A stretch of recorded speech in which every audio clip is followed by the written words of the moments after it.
Mana yang lebih baik? Seorang wanita yang belum sempurna hijab syar'inya, tapi akhlak dan lisannya bagus, lebih utama daripada wanita hijab syar'i namun akhlak dan lisannya kotor. Kaki seorang hamba tidak akan geser besok di hari kiamat sampai dia ditanya oleh Allah. Salah satunya adalah wa an umrihi fima afna. Allah bakal tanya sama dia tentang umurnya, untuk apa dia habiskan. Bicara umur sama dengan apa Bapak? Waktu. Sehingga Allah akan tanya kepada kita mengenai waktu yang Allah berikan kepada kita, untuk apa waktu itu kita habiskan. Baik, kembali ke sini. Ketika Allah Subhanahu wa taala bersumpah dengan menyebut waktu untuk mengatakan bahwa semua manusia rugi, ini memberikan kesimpulan bahwa sumber kerugian manusia adalah ketika dia tidak bisa mengatur waktu. Wa sahbihi wa mawalah. Wa asyhadu an la ilaha illallah wahdahu la syarikalah. Wa asyhadu anna Muhammadan abduhu wa rasuluh. Sallallahu alaihi wa ala alihi wa sahbihi wa man tabi'al huda ila yaumil qiyamah. Alhamdulillah, puji syukur kita haturkan kehadirat Allah siang ini di Masjid Al-Ikhlas, Kota Malang. Allah Subhanahu wa taala mempertemukan kita dalam rangka untuk belajar bersama. Semoga Allah jadikan forum ini sebagai forum yang barokah. Dan pertama saya menyampaikan permohonan maaf karena telat datang. Informasinya kajian dimulai jam 12:30, tapi ternyata jamaah sudah menunggu sejak sholat zuhur. Zuhurnya 11:30. Masya Allah. Jadi Anda sakit hati nggak nunggu lama? Kok nggak datang-datang? Jadi nggak? Baik, mudah-mudahan semakin menambah pahala bagi Bapak Ibu sekalian. Karena menantikan sebuah amal soleh tidak ada yang disia-siakan. Nabi SAW suatu ketika beliau secara sengaja menunda pelaksanaan sholat isya sampai tengah malam. Padahal sahabat sudah kumpul di masjid ketika masuk waktu sholat isya. Mereka tunggu dengan sabar hingga kemudian Umar bin Khattab radhiyallahu anhu mengetuk pintu Nabi SAW. Ya Rasulullah, laqad namatin nisa'u wassibyan. Ya Rasulullah, ibu-ibu dan anak-anak sudah pada tidur. Tapi kenapa Nabi SAW belum keluar untuk melaksanakan sholat isya? Sehingga kita tertunda untuk istirahat. Kemudian Nabi SAW keluar dari rumah beliau untuk melaksanakan sholat isya sambil mengatakan, wallahi ma yantadhiruha ahadun ala wajhil ardi ghairukum. Demi Allah, malam ini tidak ada manusia yang sedang menunggu pelaksanaan sholat isya di muka bumi ini selain kalian. Sehingga Nabi SAW tunjukkan nilai keutamaan yang dimiliki oleh para sahabat ketika itu, di mana mereka sedang menantikan amal soleh di tengah banyak orang yang mereka tidak ada yang beribadah kecuali mereka yang berada di Masjid Nabawi. Kita kalau mau menyamai situasi seperti itu, sedang beribadah tapi tidak dibersamai oleh manusia yang lain, gak bakalan nemu, Pak. Jadi misalnya Bapak mau sholat jam berapa, di mana tidak ada yang membersamai Bapak ketika ibadah. Jam berapa kira-kira? Jam 1 malam? Jam 1 malam di sini, di Saudi baru jam 9. Dan masih banyak orang yang tawaf, masih banyak orang yang sholat. Sehingga kalau di zaman kita, kita mau ibadah kepada Allah sendirian, tanpa teman, tidak mungkin ketemu waktu. Tapi sahabat memungkinkan. Karena di masa mereka, Muslim di negara yang lain belum ada, sementara yang ada di sekitar Madinah sudah pada istirahat, sehingga Nabi SAW secara sengaja menunda pelaksanaan sholat isya agar sahabat ini menjadi manusia yang beda sendiri. Selanjutnya kita mengaturkan jazakumullah khairan kepada panitia, terutama DKM Masjid Al-Ikhlas yang memberikan kita kesempatan untuk belajar bersama di siang ini. Semoga Allah Subhanahu wa taala memberikan balasan yang terbaik, memfungsikan masjid untuk edukasi bagi kaum muslimin. Sehingga tidak hanya dipakai untuk kegiatan sholat 5 waktu, tapi juga kegiatan-kegiatan edukasi yang bermanfaat bagi masyarakat. Temanya 4 pesan tentang hidup. Mohon maaf, Pak Teguh ya, bisa nggak ngasih penjelasan maksud tema ini apa? Karena saya nggak tahu, tiba-tiba ditodong saja. Ustadz nyampaikan tema 4 pesan tentang hidup, maksudnya apa? Oh, jenengan ngerekam mawon, Masya Allah. Yang bikin tema siapa ini? Sudah, pokoknya sampaikan 4 aja Pak Ustadz. 1 jam selesai tentang 4 poin berkaitan dengan hidup ini. Mengacu kepada angka 4. Kalau angka 4 yang disebutkan dalam dalil, persis angka 4 ini ada di surat Al-Asr. Allah Subhanahu wa taala menyebutkan 4 pesan agar manusia dikecualikan dari kerugian. Allah taala berfirman, "Wal 'asr innal insana lafi khusr illa alladziina aamanu wa 'amilus shalihat wa tawassaw bil haqqi wa tawassaw bis sabr."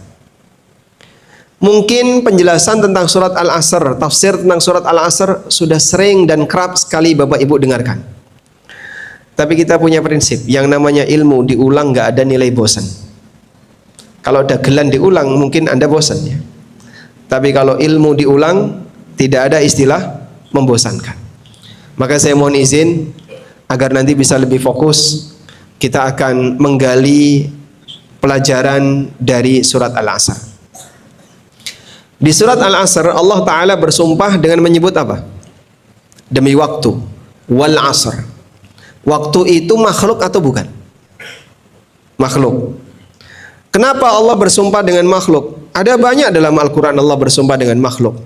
Wasyamsi wa duhaha wal qamari idha talaha wal layli idha yaghshaha, dan aneka sumpah-sumpah yang lain Allah menyebutkan makhluknya.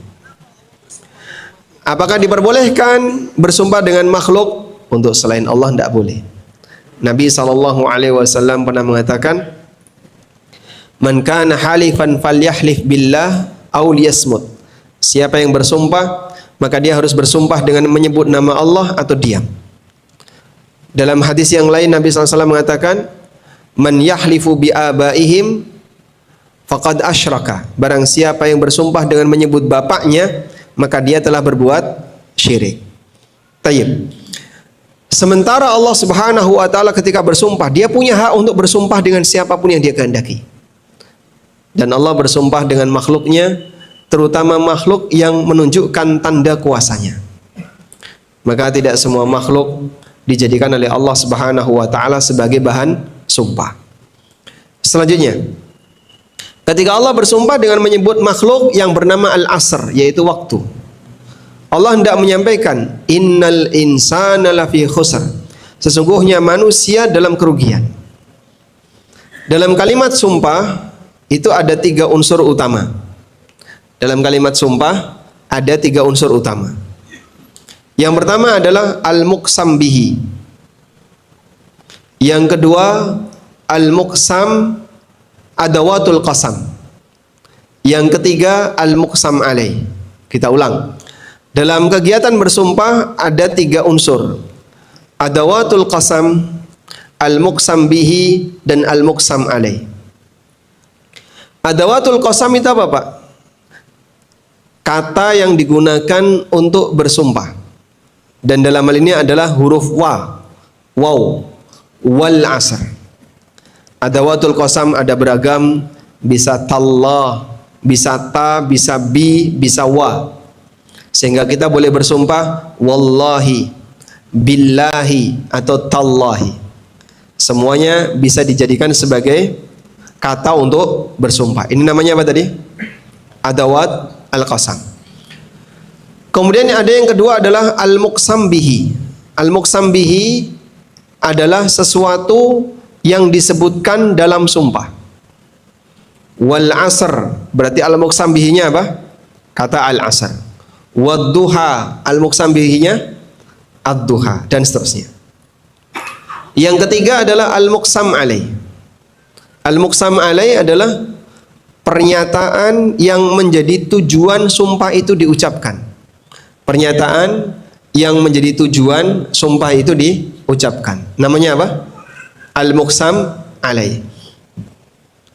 Al-muqsam alaih umumnya punya hubungan erat dengan muqsam bihi.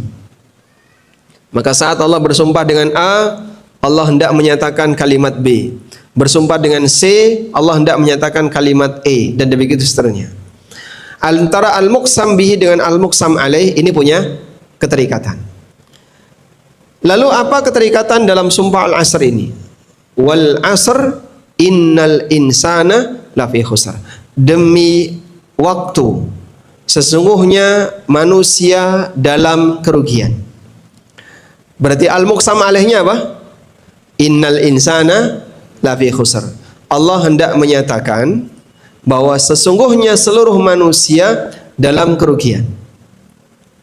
Berarti dari sini kita bisa menyimpulkan kerugian yang dialami oleh manusia yang ditegaskan oleh surat Al-Asr adalah kerugian disebabkan karena mereka gagal dalam mengelola waktu.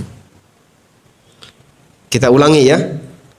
Kenapa Allah bersumpah dengan menyebut Al-Asr untuk mengatakan innal insana lafi khusr? Ini untuk memberikan kesimpulan bahwa kerugian yang dialami oleh manusia itu disebabkan karena mereka gagal dalam mengelola waktu. Sebab waktu ini ibarat modal. Sehingga seorang hamba dia bisa beramal karena dia punya waktu. Maka definisi waktu disebut oleh Nabi SAW dalam hadis dari riwayat At-Tirmidzi sebagaimana umur. Nabi SAW mengatakan, la tazulu qadama 'abdin yaumal qiyamah hatta yus'al. Kaki seorang hamba tidak akan geser besok di hari kiamat sampai dia ditanya oleh Allah. Salah satunya adalah wa an umrihi fima afna. Allah bakal tanya sama dia tentang umurnya, untuk apa dia habiskan. Bicara umur sama dengan apa Bapak? Waktu. Sehingga Allah akan tanya kepada kita mengenai waktu yang Allah berikan kepada kita, untuk apa waktu itu kita habiskan. Baik, kembali ke sini. Ketika Allah Subhanahu wa taala bersumpah dengan menyebut waktu untuk mengatakan bahwa semua manusia rugi, ini memberikan kesimpulan bahwa sumber kerugian manusia adalah ketika dia tidak bisa mengatur waktu. Baik. Selanjutnya Bapak Ibu, pada saat waktu ini sudah diberikan kepada hamba, nanti ketika waktunya habis, maka sang hamba balik pulang. Ketika orang itu mati, maka dia akan kembali menghadap Allah Subhanahu wa taala. Di saat itulah manusia ada tiga keadaan. Keadaan yang pertama, ada orang yang berangkat dengan membawa modal dan dia pulang bawa untung. Keadaan yang kedua, ada orang yang berangkat dengan membawa modal dan dia pulang modal habis, nggak dapat apa-apa. Keadaan yang ketiga, ada orang yang berangkat bawa modal dan dia pulang bawa utang. Semua manusia sedang berangkat untuk beraktivitas di muka bumi dengan modal waktu yang Allah berikan, sampai pada titik modalnya habis. Nanti setelah modalnya habis, dia akan pulang menghadap Allah untuk selamanya. Pada saat hamba ini pulang, di sana ada tiga keadaan. Ada yang pulang bawa untung, ada yang pulang modalnya habis nggak bawa apa-apa, dan ada yang pulang bawa utang. Kira-kira sebagian besar manusia yang mana Pak? Yang mana? Pulang bawa untung atau pulang bawa utang? Pulang bawa utang. Maka Allah katakan innal insana lafi khusr. Sesungguhnya semua manusia itu rugi karena dia setelah diberi modal oleh Allah pulang ada yang nggak bawa apa-apa, dan lebih parah lagi ada yang pulang bawa utang, dan mayoritas yang ketiga. Barangkali kita termasuk di antara orang yang masuk kategori yang kedua atau yang ketiga, sehingga butuh untuk perjuangan bagaimana kita bisa naik upgrade status seperti orang pertama. Berangkat bawa modal dan pulang bawa untung. Baik. Lalu bagaimana caranya agar seorang hamba bisa pulang menghadap Allah Ta'ala dalam keadaan membawa untung dan tidak membawa utang? Allah Subhanahu wa Ta'ala menyebutkan di bagian akhir dari ayat, illal ladzina amanu wa amilus salihat wa tawassaw bil haqqi wa tawassaw bis sabr. Kecuali orang yang beriman, beramal saleh, memberikan nasihat dalam kebenaran dan memberikan nasihat dalam kesabaran. Karena itu ayat ini dikatakan oleh Imam Asy-Syafi'i rahimahullah seperti yang dikutip oleh Al-Hafidz Ibnu Katsir dalam tafsirnya. Lau tadabbaran nasu hadis surah lakafathum. Andaikan manusia itu merenungkan kandungan dari surat ini, sudah cukup untuk menjadi motivasi bagi dia agar menjadi hamba yang baik. Lau tadabbaran nas hadis surah lakafathum. Andaikan orang itu mau mentadaburi, mau merenungkan kandungan dari surat ini, maka itu sudah cukup untuk menjadi apa? Motivasi bagi dia agar dia menjadi manusia yang tidak rugi. Baik, sekarang kita akan lihat lebih dekat 4 pesan hidup yang Allah berikan bagi para hambanya agar mereka tidak rugi. Yang pertama adalah illal ladzina amanu, kecuali orang yang beriman. Di antara Bapak Ibu, ada enggak yang sudah pernah baca buku Ushulus Tsalatsah? Yang sudah pernah baca buku Ushulus Tsalatsah, boleh angkat tangan. Sudah? Sudah, 1. Ada lagi? Yang sudah pernah baca buku Ushulus Tsalatsah? Sudah ya? Insya Allah yang lain juga sudah? Sudah, alhamdulillah. Baik, pertanyaannya, ini masnya tadi usia berapa mas? 22. Sekarang mahasiswa? Oh enggak, baik. Setelah Anda membaca Ushulus Tsalatsah, jelaskan tafsir dalam kitab itu apa yang dimaksud dengan illal ladzina amanu. Beriman di situ maksudnya apa? Insyaallah. Boleh langsung pegang mic. Beriman di situ ditafsirkan dengan apa? Oh, enggak tahu. Baik. Beriman di sini ditafsirkan oleh penulis Ushulus Tsalatsah dengan makna belajar ilmu. Dengan makna apa? Belajar ilmu. Teks ayatnya illal ladzina amanu, tapi kenapa ditafsirkan orang yang belajar ilmu? Sebab manusia ketika belajar, hakikatnya dia sedang membangun iman. Orang kalau lagi belajar ilmu agama, hakikatnya dia sedang membangun ideologi. Sebab apa yang menjadi keyakinan kita, itu adalah apa yang kita pelajari. Maka kalau orang belajarnya salah, salah materi, salah guru, kira-kira jadi apa Pak? Dia akan punya penyimpangan dalam pemahaman. Penyimpangan akidah, penyimpangan dalam pemahaman. Sebaliknya, ketika orang punya ilmu yang benar, akan mengarahkan dia untuk memiliki akidah yang benar, memiliki keyakinan yang benar. Sebab belajar itu sama dengan membangun ideologi. Karena itulah seorang hamba ketika dia belajar ilmu agama yang bersumber dari Al-Quran dan hadis yang sahih, dari keterangan para ulama ahlu sunnah, maka yang seperti ini akan bisa semakin menambah iman. Sehingga Nabi SAW pernah menyebutkan keutamaan majelis ilmu. Beliau mengatakan, majtama'a qaumun fi baitin min buyutillah yatluna kitaballah wa yatadarasunahu bainahum illa nazalat alaihimus sakinah.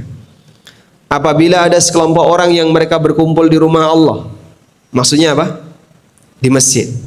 Lalu mereka mengkaji kitabullah dan mempelajari isinya, illa nazalat alaihimus sakinah, maka Allah akan turunkan as-sakinah, ketenangan di depan mereka. Apa fungsinya kalau orang itu mendapatkan ketenangan? Kalau orang mendapatkan as-sakinah, dampaknya apa? Imannya bertambah. Imannya bertambah. Allah Ta'ala berfirman di surat Al-Fatah, huwallazi anzalas sakinata fi qulubil mu'minin liyazdadu imanan ma'a imanihim. Dialah zat yang menurunkan as-sakinah di hati hamba yang beriman, liyazdadu imanan ma'a imanihim, agar iman mereka bertambah di samping iman yang sudah mereka punya. Maka dulu sahabat Mu'ad bin Jabal radhiyallahu an, kalau ngajak orang untuk ngaji, beliau memanggil dengan cara haya nu'minu sa'atan, mari kita ngeces iman sesaat. Sebab kajian itu sama dengan apa? Ngeces iman. Sehingga kalau Bapak pengen mencari di mana saya bisa mendapatkan peningkatan iman, duduk di majelis ini yang dibahas Al-Quran dan hadis. Kemudian keterangan dari para ulama ahlu sunnah, nasihat-nasihat yang memperbaiki batin, bukan yang isinya dagelan dan lawak. Karena hanya nutrisi batin yang berupa ilmu, inilah yang bisa meningkatkan iman. Huwallazi anzalas sakinata fi qulubil mu'minin liyazdadu imanan ma'a imanihim. Dialah zat yang menurunkan as-sakinah di hati hamba yang beriman, agar iman mereka semakin bertambah di samping iman yang sudah mereka punya. Maka Bapak Ibu, kita bisa buktikan ya, ada banyak sekali testimoni baik yang disampaikan oleh mereka yang sudah terbiasa dengan majelis ilmu. Karena mereka terbiasa mendengar Al-Quran dan hadis, terbiasa dengan majelis ilmu, mereka bisa merasakan ada perubahan dalam sikap, ada perubahan dalam aktivitas, ada perubahan dalam bertindak, dalam akhlak dan seterusnya. Walaupun kadang ada banyak sekali faktor-faktor yang lain yang membuat penurunan nilai akhlak dari seorang hamba. Tapi ketika dia belajar, dia makin naik. Tapi Pak, nyatanya Pak, ada orang yang rajin pengajian, tapi dia jahat sama tetangga. Padahal dia katanya sudah rajin pengajian, sering mendengarkan para asatidzah pengajian. Tapi dia jahat sama keluarganya, dia jahat sama tetangganya, dia jahat sama yang lain. Ini orang kalau nggak ngaji lebih jahat lagi. Ini orang kalau nggak ngaji lebih jahat lagi. Sehingga dengan sebab dia ngaji, kejahatannya mulai nurun. Kalau dia nggak ngaji, lebih berbahaya dia. Makanya kalau ada orang menjumpai kasus seperti itu, membenturkan antara kegiatan keagamaan dengan akhlak yang dimiliki oleh seseorang kok nggak sinkron. Pak, si A itu Pak, penampilannya sudah islami, dia selalu pakai baju-baju islami, rajin sholat ke masjid, rajin kajian, bahkan jadi panitia. Tapi kalau utang sukanya ngemplang. Itu gimana itu Pak? Gimana? Kalau dia nggak ngaji, lebih parah lagi dibandingkan ketika dia ngaji. Mungkin ketika dia nggak dekat dengan Al-Quran dan hadis, tidak dekat dengan forum pengajian, ngemplangnya lebih parah ketika dia dibandingkan ketika dia dekat dengan forum pengajian. Dan demikian seterusnya. Yang sebenarnya ini adalah upaya yang dilakukan oleh sebagian orang ya, untuk menurunkan motivasi bagi orang lain untuk belajar. Ngapain ngaji, ngapain belajar? Toh di sana ada banyak orang yang ngaji tapi akhlaknya nggak tertata. Mana orangnya? Itu loh, lihat.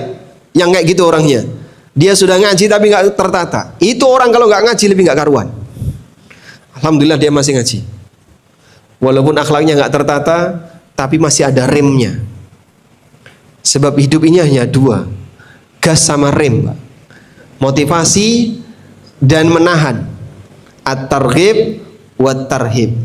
Baik, kita lanjutkan. Karena itulah di masa silam para ulama sangat perhatian dan hati-hati berkaitan dengan bagaimana cara mengambil ilmu yang benar. Jangan sampai salah guru. Sebab kalau salah guru nanti salah ideologi. Seperti yang pernah disampaikan oleh seorang ulama tabi'in, Muhammad bin Sirin rahimahullah, beliau pernah mengatakan, inna hadzal ilma dinun fanduru amman ta'khuduna dinakum. Sesungguhnya ilmu ini adalah agama, maka perhatikanlah dari mana kalian mengambil sumber agama kalian. Sebab sekali lagi, orang yang belajar itu hakikatnya dia sedang apa? Membangun ideologi, membangun keyakinan. Maka kalau dia belajar ilmu yang benar, itu akan semakin menambah iman. Baik. Maka manusia pertama yang dikecualikan oleh Allah, karakter yang dimiliki oleh orang ini adalah illalladzina amanu, orang-orang yang beriman. Maksudnya adalah manusia yang memiliki ilmu yang benar. Manusia yang memiliki ilmu yang benar. Dengan demikian dia punya iman yang benar. Baik. Selanjutnya pesan yang kedua, wa amilus salihat, dan dia melakukan amal saleh.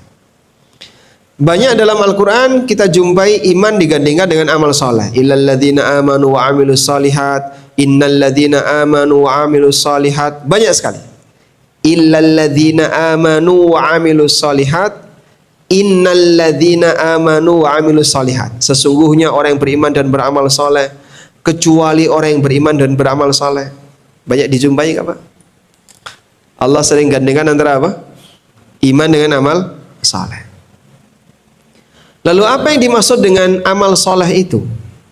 Kalau iman tadi kita sudah tahu, yaitu orang yang memiliki ilmu yang benar. Lalu apa yang dimaksud dengan amal soleh? Amal soleh berarti amal yang sesuai ilmu yang benar tadi. Amal soleh adalah amal yang sesuai dengan ilmu yang benar. Dah? Maka seorang hamba yang dia belajar, sumbernya benar, akan menghasilkan keyakinan yang benar. Ketika diwujudkan dalam kehidupan nyata, akan menjadi amal soleh yang benar. Terus gimana, Pak, kalau sudah jadi amal soleh yang benar? Berarti sinkron antara ilmu dengan amal. Itulah manusia yang dipuji oleh Nabi SAW. Contohnya adalah para khulafa, yang mereka dikatakan oleh Nabi SAW, alaikum bisunnati wa sunnatil khulafai ar-rasyidin al-mahdiyyin. Ar-rasyidun itu apa, Pak? Ar-rasyidun artinya orang yang punya ar-rusydu. Ar-rusydu itu apa? Ar-rusydu itu orang yang amalnya benar. Lawan dari kata al-ghayyu. Kalau al-ghayyu orang yang tindakannya menyimpang. Saya ulang ya. Ar-rusydu tadi artinya apa? Orang yang amalnya benar. Lawan dari kata al-ghayyu. Kalau al-ghayyu artinya manusia yang tindakannya menyimpang. La ikraha fid din, qad tabayyanar rusydu minal ghayyi. Manusia nggak perlu dipaksa. Karena kebenaran ini sudah demikian jelas. Sehingga ngapain dia dipaksa untuk mengikuti kebenaran? Dia sudah bisa melihat sendiri. La ikraha fid din, qad tabayyana ar-rusydu minal ghayy. Sudah sangat jelas perbedaan antara ar-rusydu dengan al-ghayyu. Ar-rusydu itu berarti amaliyahnya benar. Kalau al-ghayyu berarti amaliyahnya menyimpang. Yang kedua, al-mahdiyyin. Al-mahdiyun dari kata al-huda. Dan lawan dari al-huda adalah ad-dhalal. Apa itu al-huda? Pemahaman yang benar, ilmu yang benar. Kalau ad-dhalal berarti pemahaman yang menyimpang, ilmu yang salah. Baik. Maka seorang hamba ketika ilmunya benar, status dia adalah al-mahdiyun. Dan seorang hamba ketika amalnya benar, maka status dia adalah ar-rasyidun.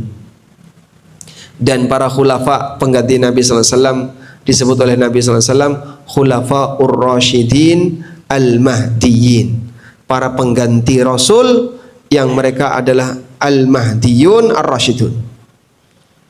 Sebab sahabat itu sinkron antara ilmu dan amal. Sahabat itu sinkron antara ilmu dengan amal. Yang mereka pelajari kebenaran, yang mereka amalkan sesuai dengan apa yang mereka pelajari. Maka para sahabat itu sinkron antara ilmu dengan amal. Karena itulah jamaah, Allah gandengkan setelah ilmu, setelah iman dengan amal soleh, karena iman itu mewakili ilmu yang mendasari akidah seseorang, amal soleh itu mewakili praktek nyata dari ilmu tersebut. Maka kalau ada amalan yang sesuai dengan apa yang diajarkan Nabi SAW, statusnya adalah amal soleh. Kalau tidak sesuai dengan yang diajarkan, Pak, kan itu aktivitas-aktivitas ritual ibadah, tapi tidak sesuai yang diajarkan. Kalau tidak sesuai yang diajarkan, jangan sebut amal soleh, sebut saja amal yang kelihatannya soleh, padahal aslinya bukan amal soleh. Sebab nggak ada dasarnya. Kamu melakukan seperti ini, dasarnya apa? Yo jarene, mung jarene. Bagaimana kok beramal jarene? Berarti dia tidak punya ilmu. Maka amalan yang tidak punya landasan ilmu, tidak ada landasan sunnahnya dari Nabi SAW, amal seperti ini jangan disebut sebagai amal soleh, tapi sebut saja amal yang kelihatannya soleh. Baik. Selanjutnya, setelah orang beramal soleh, berarti dia mempraktekkan ilmu yang sudah dia pelajari. Nah, disinilah ada keseimbangan antara ilmu dan amal. Dan inilah tugas yang diberikan oleh Allah Subhanahu wa taala kepada Nabi untuk disampaikan kepada umat manusia. Allah taala berfirman, "Huwallazi arsala rasulahu bil huda wa dinil haqq liyudhhirahu 'ala dini kulli." Dialah zat yang mengutus rasulnya dengan membawa al-huda dan dinul haq. Apa arti al-huda dan dinul haq? Ibnu Qayyim rahimahullah mengatakan, al-huda maknanya adalah al-ilmun nafi', wa dinul haq maknanya adalah al-amalus salih. Artinya Rasulullah SAW diutus oleh Allah untuk membawa dua pesan utama, ngajari manusia ilmu yang manfaat dan ngajari manusia bagaimana cara beramal yang benar. Wallahu alam. Baik. Selanjutnya, wa tawasau bil haq. Pesan yang ketiga adalah sang hamba berwasiat dalam kebenaran. Yang dimaksud berwasiat di sini adalah dakwah. Yang dimaksud berwasiat di sini adalah dakwah. Maksudnya mengajak orang lain untuk turut serta dalam melakukan amal soleh, sehingga dia dakwahkan apa yang sudah dia ketahui itu kepada yang lain. Pertanyaannya, sebutkan dalil yang menunjukkan nilai pahala dari orang yang berdakwah. Sebutkan dalil yang menunjukkan nilai keutamaan dan pahala orang yang berdakwah. Ya. Contohnya, orang yang berdakwah dapat keutamaan apa, Pak? Apa keutamaan orang yang berdakwah? Nih, keutamaan orang yang berdakwah apa, Pak? Jika dakwahnya ini berhasil diikuti oleh orang lain, maka yang bersangkutan dapat pahala. Pahala kayak apa? Sepanjang ilmu yang kau ajarkan diamalkan oleh yang bersangkutan, maka kau dapat pahala. Di sini ada nilai penting dari motivasi untuk berdakwah. Nabi SAW mengatakan, "Man dalla 'alal khair kafa'ilihi." Barang siapa yang ngajak orang lain untuk berbuat kebaikan, maka dia seperti pelakunya. Masya Allah. Pahalanya sama seperti pelakunya. Sudah? Selanjutnya, dakwah yang tujuannya adalah ngajak orang lain untuk jadi baik, ngajak orang lain untuk jadi baik, ngajak orang lain yang sejalan dengan pemikiran kita, dan seterusnya. Sifatnya hanya menyampaikan. Tapi siapa yang mendapatkan petunjuk? Dari mana petunjuk itu datang? Allah. Maka bapak berdakwah itu hanya menyampaikan, bukan memberi petunjuk. Sebab yang ngasih petunjuk siapa? Allah. Sehingga karena yang ngasih petunjuk Allah, tidak ada peran bagi hamba untuk bisa ngasih petunjuk kepada hamba yang lain. Hamba bisa menyampaikan, tapi hidayah ada di tangan siapa? Allah. Sehingga Nabi Muhammad SAW sepeninggal pamannya, yaitu Abu Thalib, mengalami kesedihan yang mendalam. Kenapa? Karena Abu Thalib termasuk di antara orang yang banyak membela Nabi SAW, tapi tidak diberi oleh Allah untuk masuk Islam. Sehingga Abu Thalib dipaksa mengucapkan la ilaha illallah, dia nggak mau. Tapi dia lebih memilih ajaran dari agama leluhurnya. Baik. Nah, jamaah dimulakan Allah, pada posisi orang itu berdakwah, dia mengajarkan kebaikan bagi orang lain. Saat dia mengajarkan kebaikan bagi orang lain dan itu diamalkan, maka yang diajari dapat pahala dan yang ngajari juga dapat pahala. Sepanjang ilmu itu diamalkan, maka yang ngajari pertama kali turut dapat pahalanya. Masya Allah. Sangat disayangkan kalau seperti ini disia-siakan. Apalagi Anda tinggal di negara yang mayoritas penduduknya belum kenal sunnah. Berarti kita punya peluang yang cukup besar untuk apa? Mendakwai orang lain, lebih dekat kepada Al-Quran dan hadis Nabi SAW. Sehingga teman-teman nggak perlu mengeluh, misalnya saya tinggal di sebuah lingkungan yang kayak gini Pak, orangnya seperti ini semuanya. Nah, kalau demikian, jika ternyata Anda tidak betah ya silahkan pindah.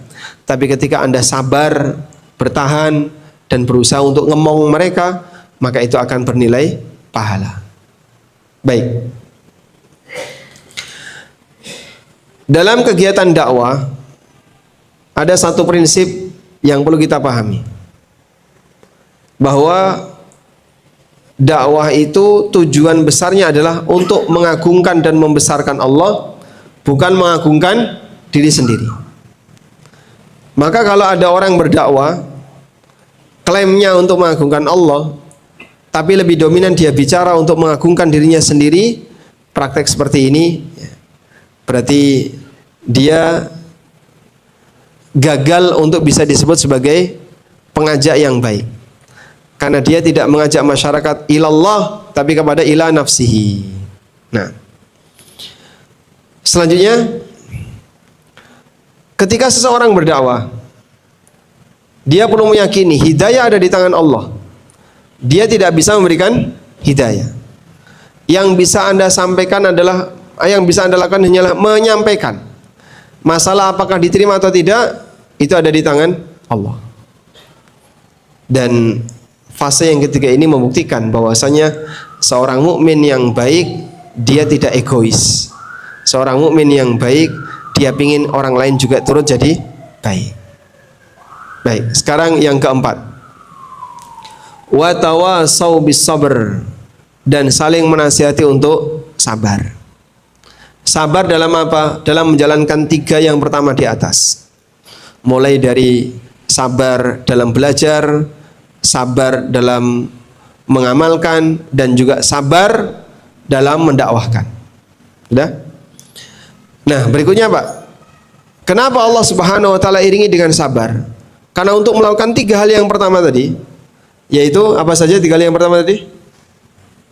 Yang pertama, berilmu atau belajar. Yang kedua, melakukan amal soleh. Yang ketiga, berdakwah. Ini tantangannya berat. Belajar itu tantangannya berat. Sehingga Anda ketika belajar, ini ngapain toh kok kajiannya siang hari? Kan waktunya orang tidur siang. Maka saat kajian matanya merah, menular ke pembicara. Masya Allah. Akhirnya yang ngomong juga ikut ngantuk. Ngantuk itu menular nggak Pak? Iya. Saya ketularan samping saya ini. Masya Allah. Baik. Boleh minum dulu Pak. Bismillah.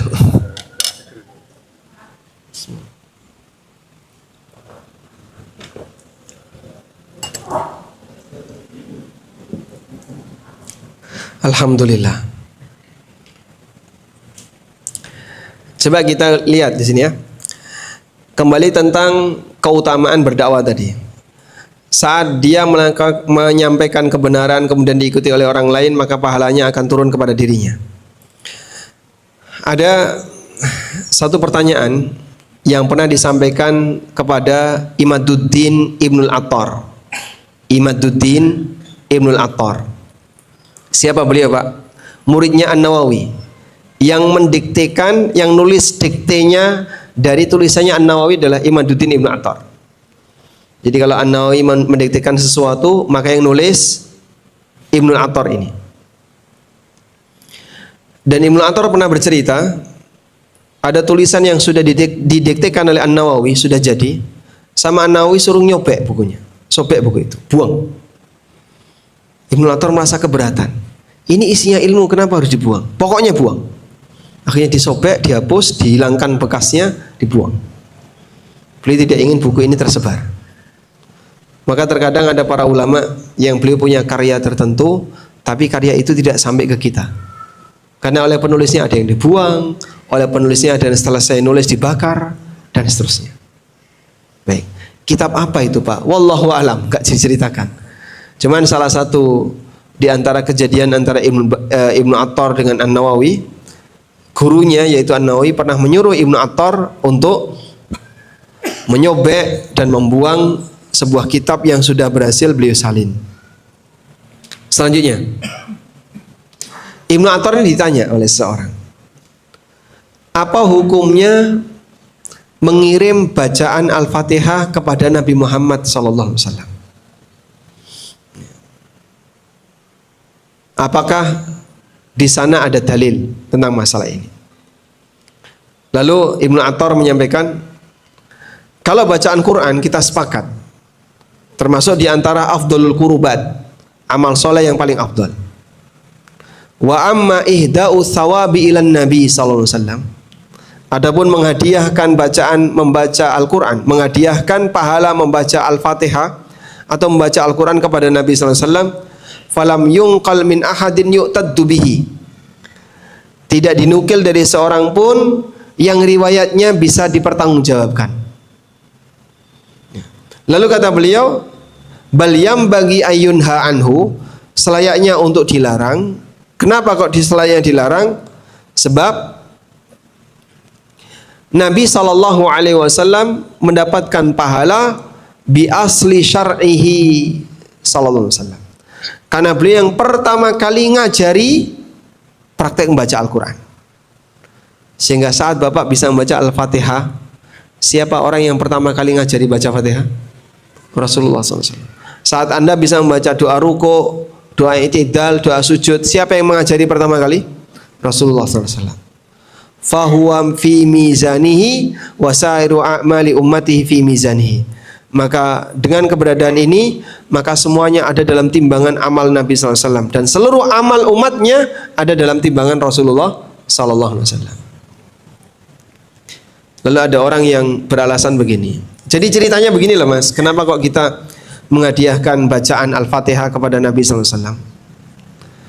Ibaratnya itu gini, ada tandon yang dia akan menampung pahala amal. Sehingga kalau sampean menghadiahkan pahala amal untuk Rasulullah SAW, itu sama dengan ngisi tandon tadi. Nah, karena tandon ini saking banyak diisi orang, akhirnya luber. Pas tandone amber, luber, sampean ono ning ngisore, maka sampean kecipratan pahala. Sehingga sebenarnya tujuan utama kenapa kita ngirim hadiah bacaan Al-Fatihah atau pahala amal-amal B dan seterusnya, agar tandonya itu luber sehingga kita kena. Jawabannya gimana ini Pak? Tandone kecilian. Ini aneh logika seperti ini. Kok bisa Pak aneh Pak? Berarti ada amal Rasulullah SAW yang hilang. Berarti ada amal Rasulullah SAW yang hilang. Luber itu kan berarti ada yang hilang. Bagaimana Allah Subhanahu wa Ta'ala membiarkan amalan nabinya hilang, padahal dia zat yang pandai dalam menghisab, yang pandai dalam memberikan balasan kepada hambanya. Berarti gimana itu Pak? Sebab Allah telah tegaskan dalam Al-Quran, Allah tidak akan menyanyiakan pahala orang yang berbuat baik. Sehingga manusia ketika beramal baik, lalu dia mendapatkan pahala dari Allah Subhanahu wa Ta'ala, pahalanya tidak akan disia-siakan oleh Allah. Maka nggak ada ceritanya tandon Nabi luber, itu nggak ada. Sebab tampungan pahala itu bisa ya, terisi terus tanpa ada luber, kecuali kalau yang bersangkutan merusaknya. Maka dalam hal ini seorang muslim dia tidak perlu menghadiahkan pahala sedekah, pahala baca Quran atau pahala apapun kepada sang Nabi sallallahu alaihi wasallam, karena beliau yang pertama kali ngajari, sehingga otomatis ketika kita melakukannya kita turut dapat pahalanya. Wallahu a'lam. Walhamdulillahirabbil alamin. Sudah cukup, Bang? Baik. Mungkin itu yang bisa kita sampaikan sebagai pengantar. Melihat sebagian jamaah sudah ngantuk sekali. Saya kasihan ya. Karena biasanya orang ngantuk pas kajian itu tersiksa. Kapan kita ngerampung, kapan kita bolak-balik lihat jam. Jamnya ada di situ, Pak. Saya tunjukkan. Nah, masih aman. Baik, mungkin itu dulu sebagai pengantar. Wassallallahu ala nabiyyina Muhammadin wa ala alihi wa sahbihi wasallam. Ini apa ini? Pertanyaan. Pertanyaan untuk jamaah. Ya. Ada pertanyaan dari jamaah. Hadiah pertama, kaos ANB ukuran M. Yang ukuran M angkat tangan. M. Baik, yang XL jangan ya, nggak muat. Kegedean. M itu berarti apa? Pertanyaannya yang ukuran M ya. Sebutkan tiga hal yang utama dalam penyusunan kalimat sumpah. Nah, silakan. 1. Kata yang digunakan untuk bersumpah. Gimana? Pertama, kata yang digunakan untuk bersumpah. Kata yang digunakan untuk bersumpah. Yang kedua, sesuatu yang disebutkan dalam sumpah. Yang ketiga, pernyataan yang tidak disebut dalam sumpah itu dituliskan. Pernyataan yang membuat sebab sumpah itu disampaikan. Baik, dapat hadiah, insyaallah. Semoga muat ya. Barakallahu fiik. Assalamualaikum. Waalaikumsalam. Bagaimana kita menanggapi ucapan seseorang? Ucapannya adalah seorang wanita yang belum sempurna hijab syar'inya, tapi akhlak dan lisannya bagus, lebih utama daripada wanita hijab syar'i namun akhlak dan lisannya kotor. Mana yang lebih baik? Pejabat muslim koruptor atau pejabat kafir koruptor? Itu baru yang apple to apple gitu ya. Jadi membandingkannya jangan antara yang ini sama itu, enggak berimbang. Kalau kamu mau bandingkan koruptor sama koruptor, ini punya agama, yang ini enggak punya agama, nah baru kelihatan sama-sama koruptor. Begitu? Baik. Sehingga kalau misalnya ada pertanyaan, mana yang lebih baik? Wanita berhijab tapi akhlaknya enggak baik, atau wanita tidak berhijab tapi akhlaknya baik? Yang tidak berhijab itu apakah berakhlak kepada Allah? Nah, karena sebagian orang memahami akhlak itu hanya terbatas interaksi manusia dengan manusia. Padahal ada akhlak kepada Allah, ada akhlak kepada Nabi SAW, ada akhlak kepada orang tua, ada akhlak kepada teman, dan seterusnya. Akhlak itu beragam. Jangan sampai kita hanya memahami bahwasanya akhlak itu ya interaksi manusia dengan manusia. Terlalu terbatas. Akhlak itu lebih umum daripada itu. Sehingga ada nggak Pak akhlak antar sama manusia? Banyak sekali. Akhlak antar suami istri ada? Banyak sekali. Akhlak antara anak dan orang tua ada? Maka demikian pula ada akhlak dengan orang lain. Sebagaimana juga ada akhlak dengan Allah. Akhlak dengan Allah bentuknya gimana Pak? Ya ketika seseorang menjalankan perintah dan aturan Allah. Orang yang sudah ngaji sunnah sibuk mengoreksi celana berlebih mata kaki daripada sibuk merawat dan memperhatikan mata hati. Kalau hati orang kita tidak tahu ya. Hati orang kita tidak tahu. Sehingga begini. Ada orang berbuat maksiat, apapun jenis maksiatnya. Maksiat pakaian maupun maksiat penampilan. Ini tidak boleh, ini dosa. Ya. Lalu orang itu menyampaikan, loh tapi kan niatku baik. Niatku benar. Lah aku kan tidak tahu niatmu. Yang saya tahu penampilanmu. Maka penampilanmu seperti ini tidak boleh, saya katakan tidak boleh. Gitu ya. Sehingga beralasan dengan niat untuk membenarkan penyimpangan itu boleh atau tidak, Pak? Boleh atau tidak? Tidak boleh. Kenapa tidak boleh? Karena Allah Subhanahu wa taala menghisap lahir batin hamba. Sebagaimana bagian batin akan dihisap oleh Allah, lahir juga akan dihisap oleh Allah. Sehingga amal yang salah tidak boleh dinilai benar karena niat yang benar. Amal yang salah tidak boleh dinilai dengan benar karena sebabkan niatnya benar. Kalau seperti itu rusak kehidupan. Baik. Oleh karena itulah ketika yang bersangkutan tadi amalnya salah, ya kita sampaikan amalmu salah dalam masalah ini. Karena salah, karena amalmu salah maka kau harus memperbaiki. Masalah batin kamu mau niat A, niat B itu bukan urusan kami. Saya tidak tahu batin kamu. Baik. Nah selanjutnya,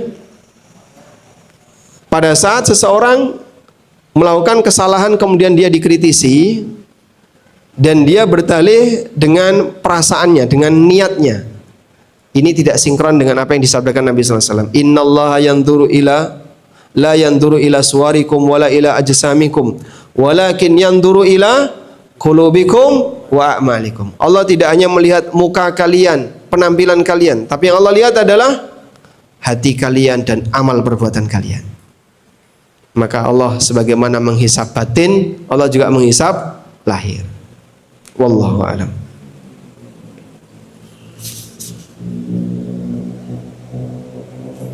Assalamualaikum. Waalaikumsalam. Maksud adab lebih utama daripada ilmu. Adab sendiri itu juga bagian dari ilmu. Tapi karena penekanannya dibuat lebih, maka dipisahkan. Ini untuk adab, ini untuk ilmu. Karena adab dan ilmu, karena adab sendiri itu adalah ilmu. Orang belajar adab berarti dia belajar tentang apa? Ilmu tentang masalah adab. Sebagaimana orang belajar fikih berarti dia belajar tentang ilmu masalah fikih dan seterusnya. Lalu apa makna adab harus didahulukan sebelum ilmu? Maksudnya adalah belajar tentang sopan santun, bicara yang benar, kemudian tentang tata krama ketika ketemu orang, itu diajarkan lebih awal sebelum orang diberi materi tentang pengetahuan masalah agama. Ya, sehingga dia dikasih tahu tentang ini barang orang jangan kau ambil. Kalau ketemu orang kau menyapa. Kalau ketemu orang silakan sampaikan salam. Kalau ini kalian dan seterusnya. Dan itu kemudian mengakar menjadi kepribadiannya. Maka orang ini punya adab ketika berinteraksi dengan orang lain. Udah? Sementara ilmu dalam arti pengetahuan orang tentang masalah fikih, tentang masalah tafsir dan seterusnya, ini boleh menyusul. Dan biasanya kalau orang belajar dengan penuh adab, ilmu seperti ini gampang untuk dimiliki. Dan kunci adab itu satu. Kunci adab itu satu. Tawadhu. Apa? Tawadhu. Artinya rendah hati. Karena itulah manusia yang tawadhu, yang rendah hati, dia diangkat oleh Allah Subhanahu wa taala derajatnya. Yarfa'illahu alladhina amanu minkum walladhina utul ilma darajat. Allah mengangkat orang-orang yang beriman di antara kalian dan orang yang punya ilmu beberapa derajat. Sehingga mereka dimuliakan oleh Allah karena tawadhu'nya. Makin tawadhu makin diangkat oleh Allah Subhanahu wa taala. Wallahu a'lam.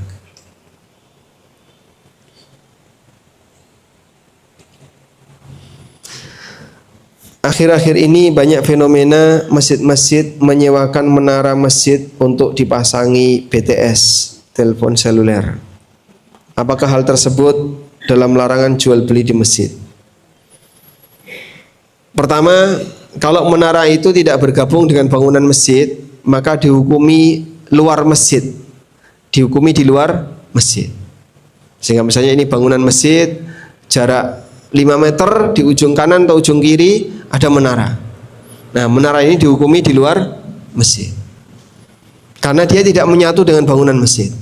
Maka orang kalau iktikaf di menara, ya tidak sah. Karena Anda tidak iktikaf di mana? Di masjid. Ya, itu salah satu turunnya. Dan dulu ada kasus orang iktikaf di menara. Mungkin karena masjidnya nggak cukup, akhirnya dia lebih memilih iktikaf di menara. Nah, apakah sah iktikaf di menara? Nah, kembali kepada pertanyaan, menara itu masjid atau bukan?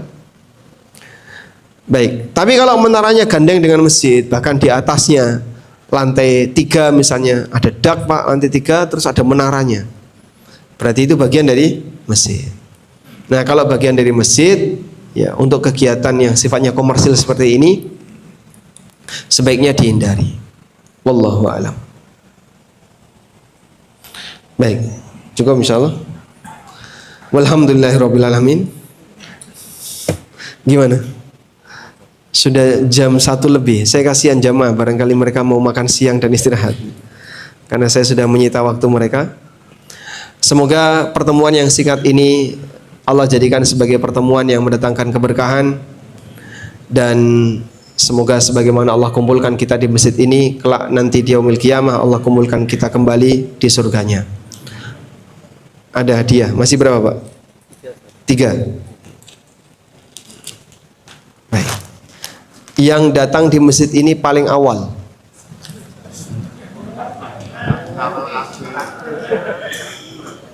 Jam berapa Bapak? Jam setengah 11. Pak Wawan jam subuh tadi.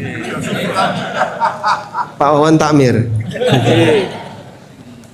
XL atau XSL? Dikasih hadiah. Oh, insyaallah. Semoga manfaat jadi kenangan ya. Tadi Bapak jam berapa datang? Jam subuh tadi jam 3, duhur tadi jam 11. Kalau Bapak sebelahnya? Muadzin. Jam 11. Pagi tadi datang nggak? Pagi juga datang. Tinggal 2 ini hadiahnya. Berarti 1 yang nggak dapat nanti diganti bakso aja ya. Masya Allah. Baik, silakan. Ini cuman kenangan ya. Kaos kenangan. Semoga manfaat. Mungkin bisa dikasihkan 1-nya.